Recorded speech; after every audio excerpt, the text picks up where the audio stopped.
नमस्कार तथा सुप्रभात। काया कैरनमा तपाईलाई साथी राधा ढुङ्गानासँगै मिलन तिमिल सिन्हाको स्वागत छ। काया कैरन उज्यालो रेडियो नेटवर्कसँगै उज्यालो अनलाइन र मोबाइल एप्लिकेशनबाट एकसाथ प्रसारण भइरहेको छ। आज 2078 साल जेठ 20 गते बिहिबार, जेठ कृष्ण पक्षको अष्टमी उपरान्त नवमी तिथि, सन् 2021 जुन 3 तारिक। काया कैरन सुरु गरौं मुख्य खबरका शीर्षकहरूबाट। गाउँघरमा कोरोनाबाट जोगिँदै खेतीपातीको काम गर्नुपर्ने बाध्यता, संक्रमितलाई आराम गर्न र अरूलाई काम गर्दा स्वास्थ्य मापदण्ड पालना गर्न डाक्टरको सल्लाह। खेतीपाती गर्दाखेरि धेरै गाउँघरमा सामूहिक रूपमा चाहिँ नगरौँ, गर्दाखेरि चाहिँ अनिवार्य मास्कको प्रयोग गरौँ। ढुङ्गा गिट्टी र बालुवाको निकासी फुकुवाले चुरे क्षेत्र तहस नहस हुने चिन्ता। चुरे क्षेत्रको दोहन हुन नदिन सचेत रहेको सरकारको भनाई। खाद्य वस्तु र ग्यासमा 20% छुट दिने घोषणा तत्काल कार्यान्वयन हुनेमा शंका। बजेटमा भएको व्यवस्थाबारे सम्बन्धित सरकारी निकायका कर्मचारी नै अनभिज्ञ। प्यालेस्टाइनका 2 लाख मानिसलाई स्वास्थ्य सहायता आवश्यक रहेको WHO को भनाई। गाजामा मानवीय संकटको जोखिम बढेको भन्दै चेतावनी। र फिफा विश्वकप र एसिया कपको छनौटका लागि नेपालले आज चाइनिज ताइपेईसँग खेल्दै। काया कैरनमा अब खबरको सिलसिला। सरकारले कोरोना संक्रमण विरुद्ध खोप प्रभावकारिता सन्दर्भमा अस्पतालसँग तथ्याङ्क मागेको छ। स्वास्थ्य सेवा विभाग परिवार कल्याण महाशाखाका निर्देशक डाक्टर तारानाथ पोखरेलका अनुसार अस्पतालसँग खोप लगाएका र नलगाएकाको विस्तृत तथ्याङ्क माग गरिएको हो। अस्पतालमा मृत्यु, भर्ना, परीक्षण गरेर कोरोना पोजिटिभ आए नआएकाले खोप लगाएको हो वा नलगाएको हो रिपोर्ट माग गरेका छौं उहाँले भन्नुभयो। त्यसपछि विस्तृत विवरण थाहा होला। विश्व स्वास्थ्य संगठनको अध्ययनले खोप लगाएकाको मृत्युदर कम रहेको देखाएको छ। खोपको मात्रा पूरा गरेपछि मृत्युदर कम देखिएको विभिन्न अध्ययनले समेत देखाएको छ।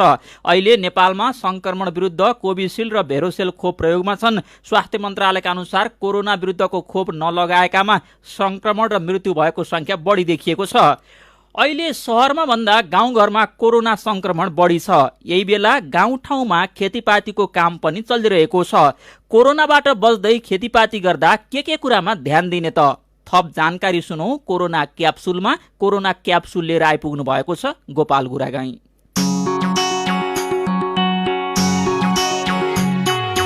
बाढी पहिरो खेपियो आधी हुरी छे। कोरोनाको यो 46औं क्याप्सुल हो। आजको क्याप्सुलमा 4वटा डोजहरू छन्।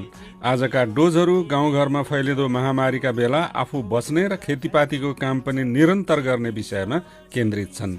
कोरोना क्याप्सुलका आजका डोजहरू दिँदै हुनुहुन्छ डोटी जिल्ला अस्पतालका कार्यालय प्रमुख डाक्टर कृष्णराज जोशी। बर्खा लाग्यो, खेतीपातीको सिजन सुरु भयो। बारीमा मकै, खेतमा धान र घरको कामले सबैलाई थिचेका बेला कोरोना महामारी पनि गाउँ पसेको छ।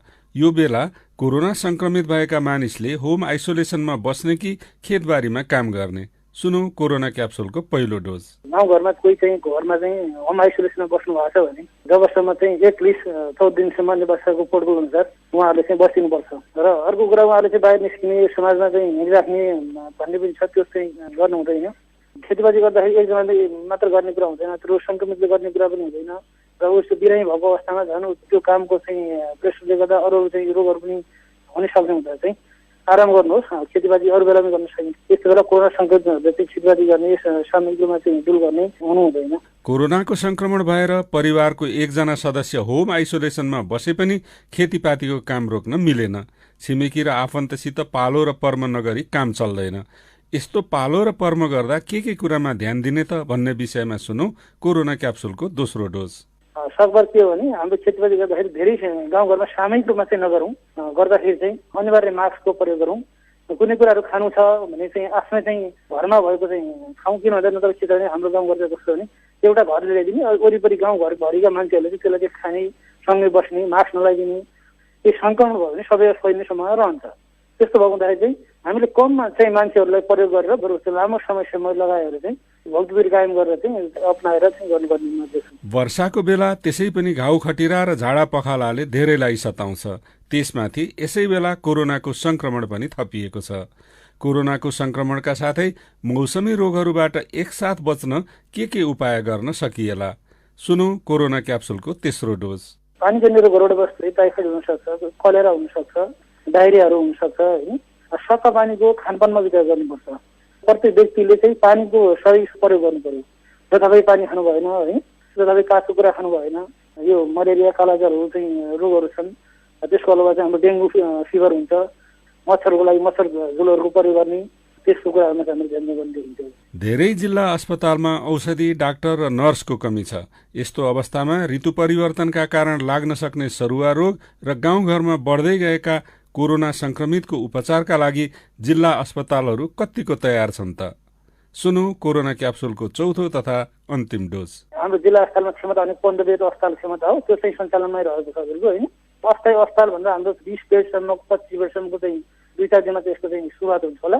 कोभिड जो बेड भएको छ हाम्रो अस्पतालमा त्यसलाई चाहिँ अरू जो चाहिँ सिजनल रोगहरू हुन्छ, टाइफाइडहरू होइन, मलेरियाहरू भयो, अहिले चाहिँ के छ भने हामीसँग बेड अभाव भएको हुँदाखेरि 15 बेड हुँदाखेरि त्योमा चाहिँ कोरोनाको बिरामी मात्रै भएको हुँदा त्यसलाई चाहिँ हामीले खाली गरेर अब अरू आउने बिरामीहरूलाई नै सेवा प्रोभाइड नगर्ने हिसाबले चाहिँ हामीले छुट्टै चाहिँ कोभिड वार्ड बनाउने प्रस्ताव छ हाम्रो। अब त्यो चाहिँ 2-4 दिनमा सुरु हुन्छ।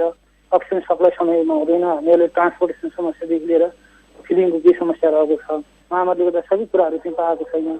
त्यसको बावजुद पनि हामीले सके जति सेवा गरेर कसरी सेवा दिन सकिन्छ भनेर चाहिँ हामी सम्पूर्ण चाहिँ जिल्ला अस्पतालमा डाक्टर नर्सहरू लागि कोरोनालाई केही होइन भन्ठानेर खेलाँची गर्दा धेरै मानिस टुहुरा, विधुवा र विधुर भए। तपाईको सानोतिनो खेलाँचीले तपाईका सन्तान, आफन्त र परिवारलाई आजन्म सताउन सक्छ। त्यसैले लक्षण देखिए जाँच गराउन र घर बाहिर निस्कँदा संक्रमणबाट जोगिन मास्क लगाउन नभुलौं।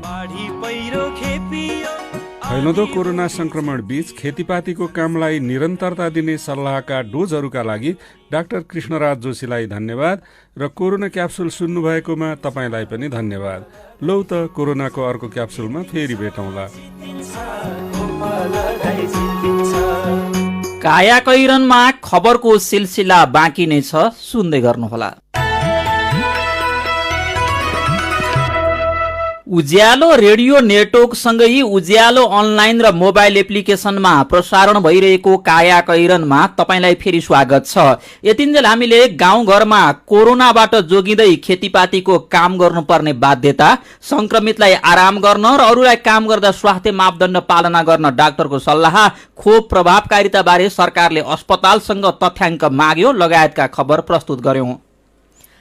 अब बाँकी खबर। नेकपा एमालेका दोस्रो तहका नेता बीच जारी छलफलमा अध्यक्ष केपी शर्मा ओली नेपाल समूहको माग बमोजिम 2075 जेठ 2 कै कमिटी ब्युताउन सकारात्मक हुनुभएको छ। तर ओलीले जेठ 2 अघिको अवस्थामा फर्कनका लागि सर्वोच्च अदालतमा प्रतिनिधि सभा विघटन विरूद्ध दायर रिट निवेदनमा नेपाल समूहका 23 सांसदले गरेको हस्ताक्षर फिर्ता गर्नुपर्ने शर्त राखेको नेपाल समूहका एक नेताले बताएका छन्। पार्टी एकताका लागि ओली समूहका पूर्व सभा सुभाष नेमवाङ, विष्णु पौडेल, प्रदीप गेवाली र नेपाल समूहका घनश्याम भूषाल, सुरेन्द्र पाण्डे, योगेश भट्टराई, गोकर्ण विष्ट लगायतका नेताहरू सघन छलफलमा जुटेका छन्। पार्टी एकता जोगाउन विभिन्न तहमा संवाद भइरहेको जानकारी दिँदै नेमवाङले भन्नुभयो, सहमति निर्माण गर्ने विषयमा हामी लागिरहेका छौं, आशा गरौं पार्टी एकता बचाउन सकिन्छ। नेपाल समूहका नेता पाण्डेले पनि पार्टी एकता जोगाउन र सहमति निर्माणका लागि प्रयास भइरहेको बताउनुभयो। यसैबीच निर्वाचन आयोगले जनता समाजवादी पार्टी नेपाल जसपाका अध्यक्षद्वय महन्त ठाकुर र उपेन्द्र यादवले पठाएको पत्र खारेज गरेको छ। आयोगले दुवै पत्र एकसाथ खारेज गरी पुनः प्रक्रिया पुर्याएर आउन पत्रचार गर्ने निर्णय गरेको हो। आयोगले पत्रको ढाँचा राजनैतिक दल सम्बन्धी नियमावली 2074 को अनुसूची 18 बमोजिमको हेरफेर गर्ने नियम 25 बमोजिम नआएकाले दुवैको पत्र खारेज गरेको थियो। अध्यक्षद्वय ठाकुर र यादवले एक अर्कोलाई कार्यवाही गरेको पत्र मंगलबार आयोगमा पठाएको थियो। त्यसको जवाफमा आयोगले ढाँचा नमिलेको भन्दै दुवैजनाको पत्रको बेहोरा अनुसार कार्यवाहीको प्रक्रिया अघि बढाउन नसकिने भन्दै दुवै पक्षलाई आयोगबाट पत्र पठाइएको छ। चुरे क्षेत्र संरक्षणका लागि दात्री निकायबाट समेत रकम जुटाएर अरबौं रुपियाँ खर्चमा विभिन्न कार्यक्रम सञ्चालन गरिरहेका बेला सरकारले दोहन बन्ने गरी ढुङ्गा गिट्टी र बालुवाको निकासी खुला गरेको भन्दै राजनीतिक दल, विषयविज्ञ र सरकारी अधिकारीहरूले आपत्ति जनाएका छन्। निर्माणजन्य सामग्री निकासी फुकुवाले चुरे क्षेत्र तहस नहस हुने र तराई मधेस मरुभूमि बन्ने उनीहरूले तर्क गरेका छन्। सरकारले ल्याएको आउँदो आर्थिक वर्षको बजेट वक्तव्यमा ढुङ्गा गिट्टी र बालुवा निकासी गरी व्यापार घाटा न्यूनीकरण गर्न भनिएको छ। यो निर्णयले चुरे र भाबर क्षेत्रको पानीको भण्डारण विनाश हुने र संरक्षणका लागि अहिलेसम्म गरिएको लगानी खेर जाने विज्ञहरूको भनाइ छ। चुरेका खोज, भाबर र समथर तल्लो तटीय क्षेत्रमा जथाभावी ढुङ्गा गिट्टी र बालुवाका लागि उत्खनन गर्दा जहीँ तहीँ पहिरोको जोखिम बढेको पनि छ। कोरोना महामारी र निषेधाज्ञाको मौका छोपेर लगातार खोला र चुरे क्षेत्र दोहन भइरहेको छ। रात दिन मेसिन प्रयोग गरेर ढुङ्गा गिट्टी बालुवा निकासी भइरहेको छ। अहिले हरेक जसो खोलामा एक्सकाभेटर र ट्रिपरको लाइन देखिन्छ। यसैबीच विभिन्न राजनीतिक दल र नेताहरूले ढुङ्गा गिट्टी र बालुवा निकासीमा लगाइएको प्रतिबन्ध खुला गरेर सरकारले तराई मधेस क्षेत्रलाई मरुभूमिकरण गर्ने गम्भीर षड्यन्त्र गरेको भन्दै आपत्ति जनाएका छन्। कांग्रेस, माओवादी केन्द्र, जसपा, एमालेको माधव नेपाल समूहका नेताहरूले बजेट अध्यादेश मार्फत ल्याइएका प्रावधान तत्काल फिर्ता लिन चेतावनी दिएका छन्। कांग्रेस सभापति शेरबहादुर देउवाले हिजो विज्ञप्ति निकालेर व्यापार घाटा न्यून गर्ने नाममा चुरे दोहनको ढोका खोल्नु घर जलाएर खरानीको व्यापार गर्नु जस्तो हो भन्दै उहाँले यसलाई सामान्य रूपमा लिन नसकिने पनि बताउनु भएको छ। यसैबीच वातावरणीय प्रभाव मूल्यका आधारमा खानीजन्य ढुङ्गा गिट्टी बालुवा निकासी गरी व्यापार घाटा न्यूनीकरण गरिने तथा निकासी गरिने विषय बजेटमा समेटेर चुरे दोहन गर्न खोजेको भन्दै सरकारले को व्यापक आलोचना भएपछि अर्थ मन्त्रालयले विज्ञप्ति निकालेर प्रस्ट्याउन खोजेको छ। मन्त्रालयले हिजो विज्ञप्ति निकालेर सरकार चुरे क्षेत्रको संरक्षण र सम्वर्धन गर्न प्रतिबद्ध रहेको जनाएको हो। निषेधाज्ञाका बेला सरकारले खाद्य व्यवस्था तथा व्यापार कम्पनी र साल ट्रेडिङ कर्पोरेशनबाट बिक्री गर्ने खाद्य वस्तु र ग्यासमा 20% छुट दिने घोषणा गरे पनि तत्काल कार्यान्वयन नहुने देखिएको छ। लोकप्रिय हुन बिना तयारी अनि हचुवाको भरमा कार्यक्रम ल्याउँदा 20% छुट घोषणामा मात्रै सीमित हुने देखिएको हो। गएको शनिबार अर्थमन्त्री विष्णु पौडेलले बजेट भाषणमा निषेधाज्ञाका क्रममा दाल, चामल, चिनी, पिठो, गेडागुडी, तेल र ग्यासमा 20% छुट दिने घोषणा गरिनु भएको थियो। तर यस विषयबारे कर्मचारीलाई जानकारी नै छैन। कोविड कालमा छुट दिनु आवश्यक हो, दिनुपर्छ पनि, तर त्यसका लागि छलफल भएन, खाद्य व्यवस्था तथा व्यापार कम्पनीका एक कर्मचारीले भने। हामीले बजेट भाषणमा थाहा पायौं, छलफल बिनै घोषणा हुँदा समस्या भइरहेको छ। सरकारले 20% छुट घोषणा गरेपछि खाद्यान्न अर्डर गर्ने सर्वसाधारणले छुट माग्न थालेका छन्। तर साल र खाद्यका कर्मचारीले तत्काल दिन नसक्ने जवाफ दिइरहेका छन्। सर्वसाधारणलाई छुट दिनु उचित भए पनि वितरण प्रणाली एक व्यक्तिलाई कति किलोसम्मको वस्तुमा छुट दिने भन्ने कार्ययोजना चाहिने साल्टले जनाएको छ। खाद्य व्यवस्था तथा व्यापार कम्पनीका प्रमुख कार्यकारी अधिकृत मोहन प्रकाश चन्दले पनि छुटबारे आधिकारिक पत्र नआउँदा कार्यान्वयनमा समस्या देखिएको प्रतिक्रिया दिनुभयो। यता अर्थ मन्त्रालयका सचिव शिशिर कुमार ढुङ्गानाले भने सरकारले गरेको प्रतिबद्धता अनुसार सर्वसाधारणले सुविधा पाउने प्रतिक्रिया दिनुभयो। 20% छुटको निर्णय कार्यान्वयन हुन्छ, विशेष परिस्थिति छ, बजेटमा आएपछि कार्यान्वयन भइहाल्छ उहाँले भन्नुभयो। तपाई अहिले सुन्दै हुनुहुन्छ काया कैरन। हामीसँग मेरो पनि भन्नु छ र कार्टुन सँगै खबरको सिलसिला बाँकी नै छ, सुन्दै गर्नुहोला। सीधा कुरा प्रष्ट विचार काठमाडौँमा 90 मेगाहर्ज उज्यालो रेडियो नेटवर्क मार्फत देशभरिका विभिन्न एफएम स्टेशन तथा उज्यालो अनलाइन र मोबाइल एप्लिकेशनमा प्रसारण भइरहेको काया कैरनमा तपाईलाई फेरि स्वागत छ। अब बाँकी खबर। निषेधाज्ञा खोले लगत्तै जयनगर जनकपुर खण्डमा रेल सञ्चालन हुने भएको छ। भौतिक पूर्वाधार तथा यातायात मन्त्री वसन्त कुमार नेवाङले सबै तयारी पूरा भएकाले निषेधाज्ञा खुलेपछि जयनगर जनकपुर खण्डमा रेल सञ्चालन हुने जानकारी दिनुभएको छ। व्यवस्थापनदेखि रेलवे अध्यादेश समेत ल्याइसकेका छौं, नीतिगतदेखि गर्नुपर्ने सबै तयारी भइसकेको छ। मन्त्रालयमा भएको पत्रकार सम्मेलनमा उहाँले भन्नुभयो, निषेधाज्ञाका कारण सञ्चालन गर्न पाइएको छैन। मन्त्रालयले भारतीय कम्पनी कोंकण रेलवे कर्पोरेशन लिमिटेडलाई 1 वर्षका लागि करिब 35 करोड़ रुपैयाँमा रेल चलाउने जिम्मा दिएको हो। कम्पनीले 26 मुख्य प्राविधिक ल्याएर एक वर्षसम्म सञ्चालन गर्ने जनाइएको छ। नेपाल जनकपुरदेखि भारत जयनगरसम्म सञ्चालनका लागि 8 महिना अघि ल्याइएको रेल पालले छोपेर राखिएको छ। भारतीय अतिक्रमणमा परेको नेपाली भूमि लिपुले कालापानी र लिम्पियाधुरा नयाँ नक्सामा समेटिएपछि सरकारले त्यस क्षेत्रलाई निकै प्राथमिकता दिएको घोषणा गर्यो। अतिक्रमित भूमि समेत जोड्ने दार्चुलाको ब्यास गाउँपालिका नागरिकको जीवनयापनमा भारतीय निर्भरता हटाउन तथा सार्वजनिक प्रशासन सेवालाई चुस्त राख्न भन्दै 2070 असोज अन्तिम हप्ता 22 बुँदे दार्चुला जिल्ला ब्यास गाउँपालिकाको विकास तथा सेवा प्रवाहमा सुधार सम्बन्धी एकीकृत कार्ययोजना ल्याइयो। तर 8 महिना पुग्दा पनि कार्ययोजना लागू हुन सकेको छैन। भारतीय निर्भरता हटाउने राजनीतिक भाषण गफमै सीमित भएका छन्। त्यहाँका सुरक्षाकर्मीको राशन किन्न समेत भारतीय बजारमै निर्भर भइराख्नु परेको खबर आजको कान्तिपुरले छापेको छ। मेरो पनि भन्नु छ। काठमाडौँमा निषेधाज्ञा थपिएको खबर उज्यालोमा पढेर दीपक रुचाल लेख्नुहुन्छ, यो सरकारले निषेधाज्ञा भन्दा फरक वैज्ञानिक सुरक्षा सहितको योजना बनाउन जानेको भए पो सजिलो छ, बन्द गर्यो बस्यो। नागरिकले कसरी जीविका चलाइरहेका छन् भन्ने ख्याल गर्दै अरू विकल्प खोज्नु पर्दैन र? रोयल शाही पनि कोरोना संक्रमण रोक्ने विकल्प निषेधाज्ञा मात्रै हो र भन्दै लेख्नुहुन्छ, सरकारले अब अरू विकल्पहरू खोज्नुपर्छ। एउटा समस्या समाधानको लागि अरू कैयौं समस्याहरू आउने काम गर्नु हुँदैन। राजेन्द्र चौलागाई चर्चामा आउने अरू सबै कुरा छाडेर सरकारले कोरोना विरुद्धको खोप ल्याउन जुट्नुपर्छ भन्दै लेख्नुहुन्छ, सधैँभरि मान्छेलाई घरभित्र थुनेर समस्या समाधान हुँदैन। अब सकेसम्म चाँडो खोप दिएर बिस्तारै जनजीवन सामान्य बनाउनुपर्छ। अनि माधवजी गाउँ गाउँमा कोरोना फैलन थालेको छ भन्दै लेख्नुहुन्छ, गाउँमा सहज रूपमा पीसीआर परीक्षण गर्न पाउने अवस्था छैन, कतिपयले परीक्षण गर्न नमानेको पनि चर्चा हुन्छ। शहर केन्द्रित भइरहँदा गाउँ बस्तीमा पनि कोरोना परीक्षण गर्नुपर्छ। विचारका लागि तपाईलाई धन्यवाद। मेरो पनि भन्नु छ। मेरो पनि भन्नु छ प्रस्तुत गर्दै हुनुहुन्थ्यो साथी अर्जुन पोखरेल। काया कैरनमा अब विदेशका खबर।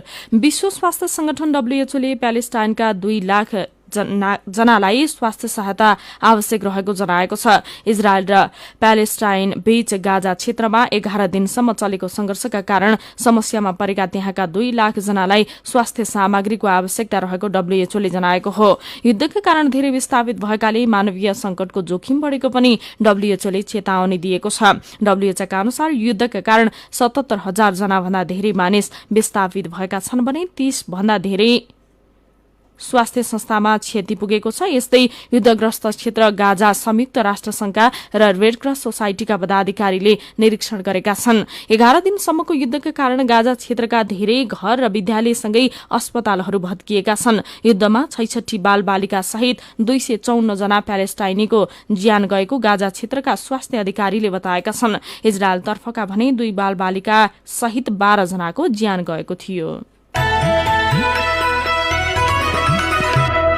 अब खेल खबर। सन् 2022 फिफा विश्वकप र सन् 2023 एसिया कपको दोस्रो चरणको छनौट अन्तर्गत नेपालले आज चाइनिज ताइपेईसँग खेल्दैछ। खेल कुवेतको कुवेत सिटीमा राति 9:45 बजे सुरु हुनेछ। चाइनिज ताइपेईलाई यसअघि पनि नेपालले हराएको छ। नेपालका मुख्य प्रशिक्षक अब्दुल्ला अल मुताइरीले ताइपे विरुद्ध नेपालको लक्ष्य जित भएको बताएका छन्। छनौटको चौथो स्थानमा रहेर एसियन कपमा छनौट हुने मौका कायम राख्ने उनको भनाइ छ। तर कुवेतमा गर्मी धेरै भएकाले खेल खेल्न भन्ने कठिन हुने देखिन्छ। काया कैरनमा अब केही खबर संक्षेपमा। काठमाडौँ उपत्यकामा अहिले भइरहेको निषेधाज्ञा जेठ मसान्तसम्म लम्बिएको छ। जिल्ला प्रशासन कार्यालय काठमाडौँ, भक्तपुर र ललितपुरका प्रमुख जिल्ला अधिकारीको हिजोको बैठकले थप 10 दिन निषेधाज्ञा लम्बाउने निर्णय गरेको हो र निषेधाज्ञामा केही खुकुलो बनाइएको छ। खाद्यान्न पसल अब बिहान 9 बजेसम्म खुल्नेछ भने निर्माण सामग्री ओसार्नको लागि रातिको समय तोकिएको छ।